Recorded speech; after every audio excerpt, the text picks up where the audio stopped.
درانه کتونکو السلام علیکم. زه محمد سلمان همدرد د حق غږ پښتو چینل خبري لنډیز کې ستاسو کوربه اوس تاسو پام را اړوم د مهمو خبرونو لنډیز ته.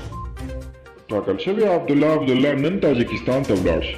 د مصالحې شورا ویان فریدون خوزن پر خپل ټویټر باندې لیکلي تاجکستان هیواد ته د ډاکټر عبدالله د سفر هدف د سولې په تړاو د سیمه ییز ملاتړ او اجماع ترلاسه کول دي.